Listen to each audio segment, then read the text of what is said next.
ఈరోజు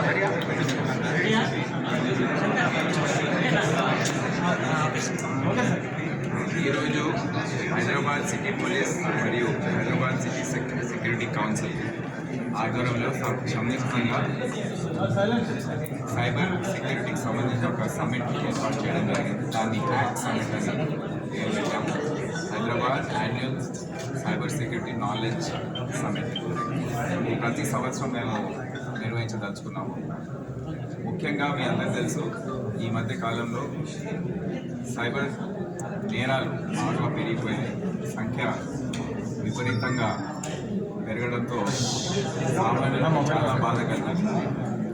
అనేక రకాల కంప్లైంట్స్ మా సైబర్ క్రైమ్ పోలీస్ స్టేషన్స్లో మరియు ఇతర పోలీస్ స్టేషన్లో కూడా రోజువారీగా మాకు వచ్చే కంప్లైంట్స్ కన్నా ఎక్కువ ఈ సైబర్ కంప్లైంట్స్ వస్తున్నాయి. లోన్ ఫ్రాడ్స్ కానివ్వండి, మ్యారేజ్ ఫ్రాడ్స్ కానివ్వండి, ఇన్వెస్ట్మెంట్ ఫ్రాడ్స్, అనేక రకాలుగా చెప్పలేనన్ని రకాలుగా ఈ సైబర్ నేరాలు తయారయ్యాయి. చాలా తలనొప్పిగా మారింది. ఇది గుర్తించి రాష్ట్ర ప్రభుత్వం కూడా ఒక సెపరేట్ సైబర్ క్రైమ్ బ్యూరో అనేది కూడా ఏర్పాటు చేసింది. అది తొందరలో వస్తుంది. దాన్ని స్టార్ట్ చేయడం అనేది కొన్ని 2 నెలల్లో జియో జారీ అయిన తర్వాత అవుతుంది. కానీ దీన్ని పురస్కరించుకొని మేము హైదరాబాద్ సిటీ సెక్యూరిటీ కౌన్సిల్లో మీకు తెలిసిన విషయమే, ఇక్కడ సిటీ పోలీస్ మరియు ప్రైవేట్ ఇండస్ట్రీ ఏదైతే ఉందో దీంట్లో బిజినెస్ లీడర్స్ చాలామంది పార్టిసిపేట్ అవుతారు. ఎగ్జిక్యూటివ్ కమిటీ ద్వారా ఇది జరుగుతూ ఉంటుంది. ఇక్కడ ఉన్న రియల్ ఎస్టేట్ ఇండస్ట్రీ కానివ్వండి, ఐటీ ఇండస్ట్రీ కానివ్వండి, హోటల్ ఇండస్ట్రీ కానివ్వండి, అందరూ కూడా ఈ ప్లాట్ఫామ్ పైన వచ్చి అందరూ కూడా దీనిపైన నిర్ణయాలు తీసుకోవడం జరుగుతుంది.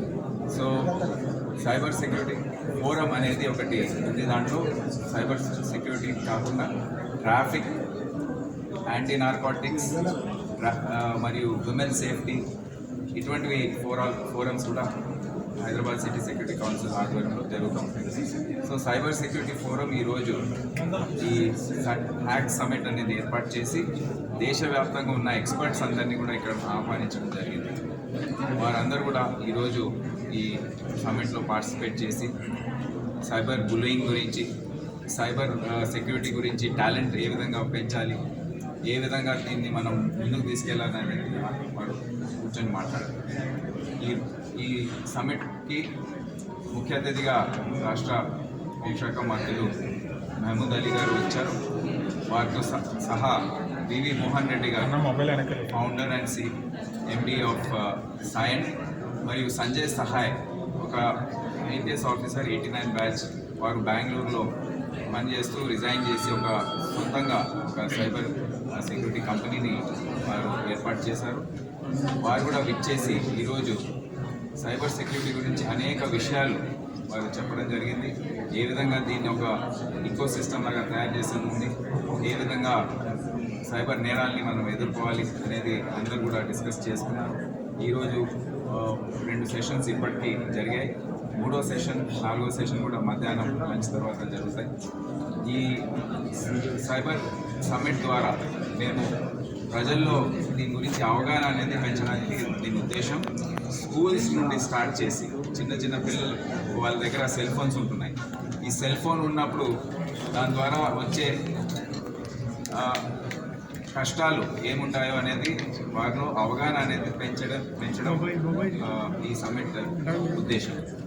ఒకసారి మనము ఇన్స్టాగ్రామ్, ట్విట్టర్ ఇటువంటి సోషల్ మీడియా సైట్స్ ఏవైతే ఉన్నాయో దాని ద్వారా మనము కనెక్ట్ అయిపోతాము. కొన్ని రోజులు బాగానే ఉంటుంది, కానీ దాని ద్వారా నష్టాలు కూడా చాలా ఉంటాయి. దాని పైన అవగాహన పెంచడం చాలా ముఖ్యం.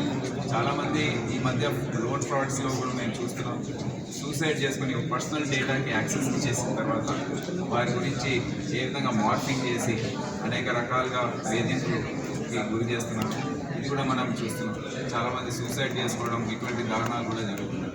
సో అందరిలో, ప్రజల్లో దీని గురించి అవగాహన పెంచడం, ఒకసారి కంప్లైంట్ వచ్చిన తర్వాత దాని గురించి ఏ విధంగా దర్యాప్తు చేయడం అనేది మేము కూడా పోలీస్ డిపార్ట్మెంట్లో నేర్చుకోవాలి.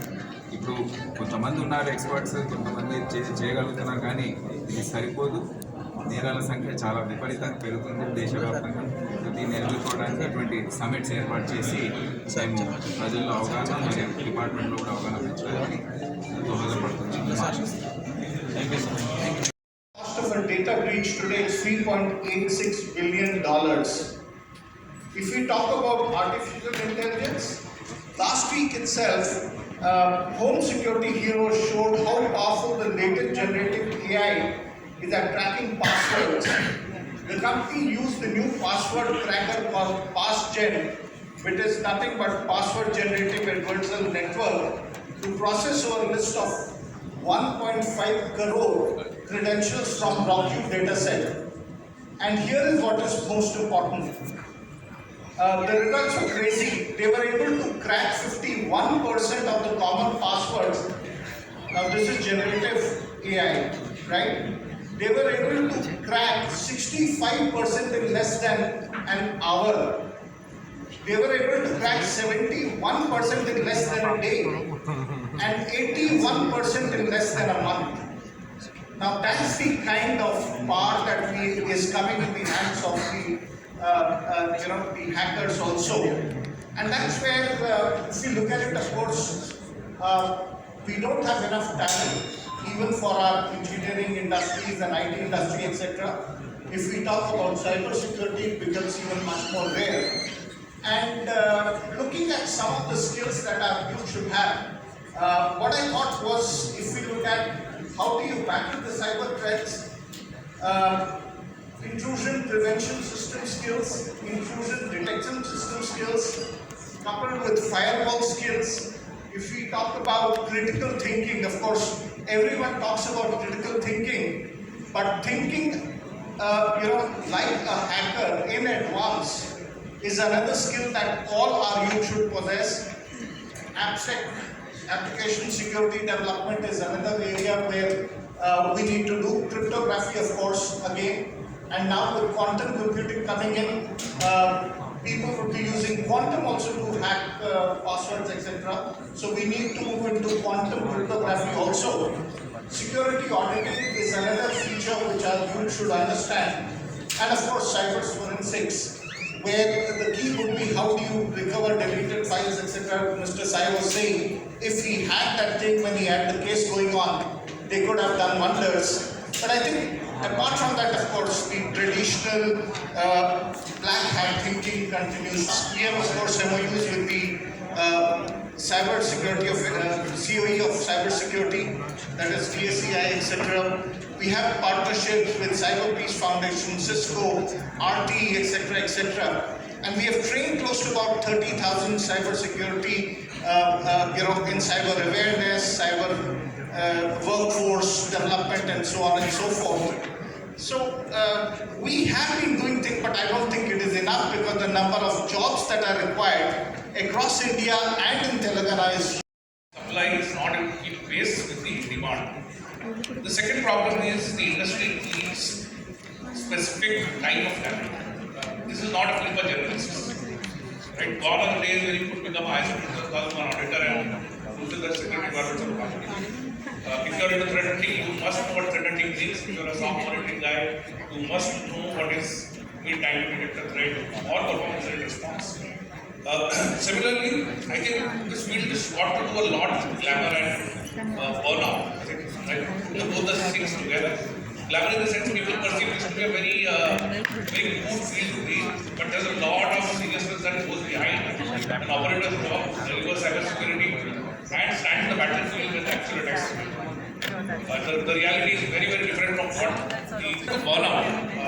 The biggest problem is people are not able to survive in the high-risk industry in cyber, specifically in investigative roles. It is because of the amount of time, the amount of, and last but not the least, the first guy to get fired for cybersecurity organization starts with the CISO's organization, if not the CISO. Right? So I think it's a mixed problem, and I'm saying we're taking a pause here in terms of both the supply and demand. Sure, thanks. So, since you represent the industry trade body with large membership base, what are some of the challenges that they have been facing in finding good cybersecurity talent, especially here in Hyderabad also? Sure. So I think cybersecurity field is akin to every other field. I think finding talent today seems to be the biggest problem everywhere all the time. I don't think anybody in this room will ever say I've got talent. I've been higher talent easily. So that continues to be there. See, what is more important today is I think getting talent today is a mix of two things. One is upskilling existing talent. Because ultimately, in a field like cybersecurity, it's not about just understanding cybersecurity, but understanding the domain also. Really important. And hence, upskilling plays a huge role. The very fact that you touched the call, right? People have to invest on people who are already there in the system and want to get the talent. The second is to get fresh talent, because obviously you need to infuse fresh talent into the system. So how do you kind of work with academia, how do you kind of work with institutions, working with multiple institutions in terms of working with newer institutions. I'm sure Professor Fernai talk about it. A lot of organizations are doing this. So it's a good mix of both. Now, notwithstanding this, I think industry also, it's very easy to say that talent is not available. But what are you doing as industry to kind of make it? So is industry also doing the right things in terms of kind of getting students on board early, in terms of getting them as apprentices, getting them as interns, ensuring they're trained early on, and getting given the right exposure. If all these things are done, then I think the talent problem will be sorted out. See, as we speak, I think the talent in India is about 250,000. And as we speak, the industry has formed CI, most of the industry together is trying to bring it 4x, trying to get 1 million. But will that 1 million be enough? It's important for us to touch that 1 million, but if we need to do, all these steps have to be taken care of. Thank you. Of course, some of the challenges that both students as well as educators face in creating these challenges. Is it infrastructure? What is it? For example, case studies was one of the big points that was highlighted. So, first of all, thanks for having me here. So, IIT Hyderabad we have a master's program, MTech in Networks and Information Security. That's a first step that we have undertaken to address the gap between the demand and supply of talent. We also do, of course, that's not really, not call it skilling, several activities which basically sensitize the students to various cyber threats and so on, but that's only for internal consumption. But otherwise, there is this master's program for which the required qualifications to enroll for that is fairly wide, because you can have engineering degrees, BTech degrees from various disciplines and still enroll for that. Talking about challenges, I think the challenges that the industry faces is also a challenge that the academia faces, which is namely the lack of talent pool. So there is a demand-supply gap also in the academia, just as it is there in the industry. So what happens is when a lot of universities offer courses in information security, even BTech, several colleges offer BTech in information security.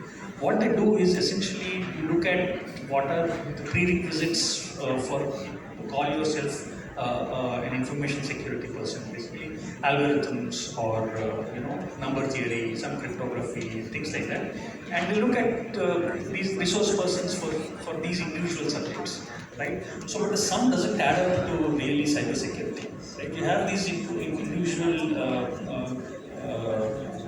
pockets of prerequisites. But there is no, typically there's a lack of faculty who actually works in cybersecurity per se. There is a cybersecurity expert or information security expert and so on.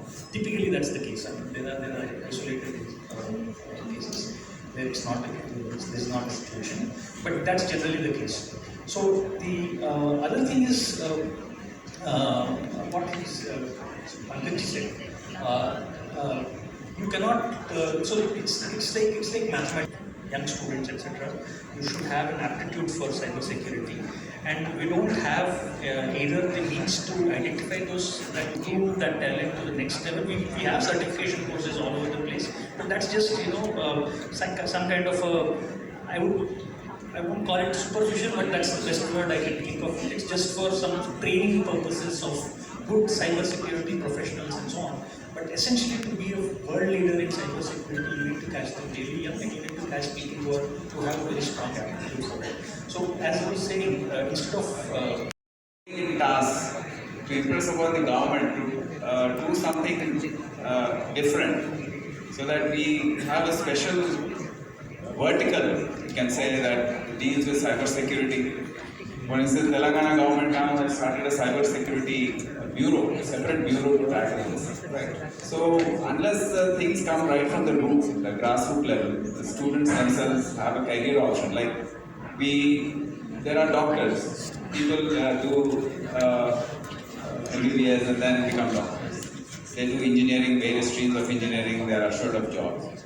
But there's nothing to do like that with cyber security.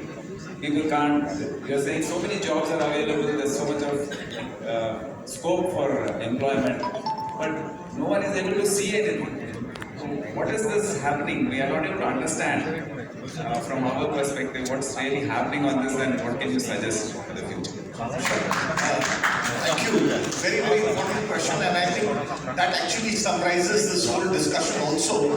So we at TASK definitely are working in this space, and I also wear a smaller hat, which is as the Executive Council member of JNTU, where we have permitted the major and the minor subjects, and cyber security is also one of the tasks. We sit above the academic curriculum itself, and that's where we are running programs. So for example, right now, as we speak, we are training about 300 plus students as cyber security workforce. So these people would be able to handle the network security, etc., completely end to end. So that's the kind of training we do. They get jobs immediately. Oh yes, they would be, definitely, because that's the More intention. shall we ask some students if they are aware of this? No, absolutely, you're right. I think that's what. Once you say there is a job there, students will start focusing on that. No, absolutely, absolutely. And in fact, I'll be happy to mention over here, I think this is the ideal forum for me, and thank you for inviting me, sir, and everyone else at the Hyderabad City Security Council. We work with about 718 plus colleges across Telangana. Right? We have skilled about 7.5 lakh students, 50,000 plus faculty members. We run programs for faculty also on cyber security awareness and others also. So we do all those things. But can you tie up with the private industry to give 1 lakh jobs to the students? I think there is a possibility. Today, if you look at it, we have a partnership with Cognizant, we have a partnership with RT, we have a partnership, in fact, we have discussions with CyberArk and multiple organizations. So I think there is no dearth of resources. The only thing is we need to come together as an ecosystem so that we are able to deliver. One of the things that we are doing right now, of course, the first step and what we believe is in a ladder learning approach. So we have started with cyber awareness. 20,000 people are being skilled across Telangana. We want to make Telangana cyber safe. And in fact, so 20,000 people are being trained on a 20 hours and a 30 hours program, across Telangana as we speak. So definitely that's our intention and task is there. We are working with the organizations to ensure that our students here, the local students in all the nooks and corners across the state are able to join this area. And Telangana should become a leader in cybersecurity, not only in India but across the world. Srikanth, you had spoken about it. I'll speak about the hiring approach that we have. Is currently. So a lot of CISOs and CIOs joined together under the umbrella of BSc and to discuss the problem of cybersecurity, as we call it, poaching. Right? Company A poaches from company B, company B poaches from company C, and the talent is moving within the boundaries of the industry. But nobody is getting satisfied with what they currently have. And the wage inflation is causing significant dent to the overall economics of running business. So the idea is most of the people, and I can talk about the top 3, 4, 5 companies, and my opinion about this area is that yes, decide not to hire leaders. We want to hire only specialists, guys. We don't want people to come. A lot of the talent that they are finding in the academia, they will come back to the foundation. Yes, foundation is absolutely necessary. But to actually get on ground, to execute, meet the requirement of the industry, really get out of the battlefield to find a battle against the cyber threats, you need a hands-on experience. And that is what we want to implement and train within the organization. As interns and then move them on the ladder. Yes. So we already started this initiative in a small way, and I look forward to Just to add to your question, I mean, getting 1 lakh jobs is not easy, and I want to set that straight. Because if 1 lakh jobs is not good, because the net hire of this industry was 2.9 lakhs last year, 290,000. So getting only 1 lakh jobs in one geography or in one area is not going to be easy. But what is important and pertinent here is that we have to keep improving the pipeline. Because, and this is a very, very specialized area, and running these courses also cannot be a run-of-the-mill course. And typically when it started a few years ago, people, all colleges try to say, I will push cybersecurity as a, but it is important to understand that cybersecurity is a very, very deep course, deep understanding of mathematics and a few other things. So it's a little difficult. So it's also equally important for us to kind of arrive at the right kind of colleges and right kind of talent to get developed this. Absolutely, and we have been running programs where in the complete 3 months more of internship and then get employed. So there are multiple models that we are exploring, but as he rightly said, I think we need to have some kind of a aptitude test for these people so that we are able to take. I think, of course, we haven't reached. We need it to become a career option. Oh yes, Cyber security experts, right from the class 10, yes. 8. I can specialize in that and go ahead. Correct. No, absolutely. I think what we also did as task along with another industry body, which was ICR, we run something called as Win Talk series, which is an acronym for what industries need. And over there we had a session with Dr. Sriram and an expert from the industry on what are the career options available to students and how they can aspire, what are the qualifications, what are the certifications for that, which is available even online as we speak. Anyone can actually go and see that. So definitely I think we haven't reached the place, but I think it's a journey well begun. There are, we haven't reached any major milestones as of now, but I think if we all work together along with institutions such as the Hutch for all the panel here, and of course the audience who has been. Felicitate our moderator and panelists for today. Shri Shrikant Sinha ji.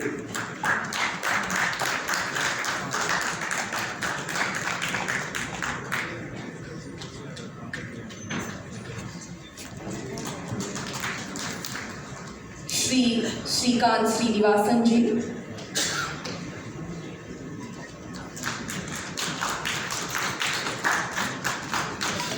Shri Pankaj Diwan ji.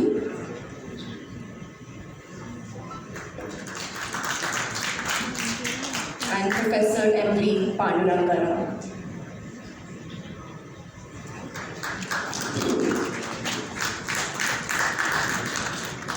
Thank you so much.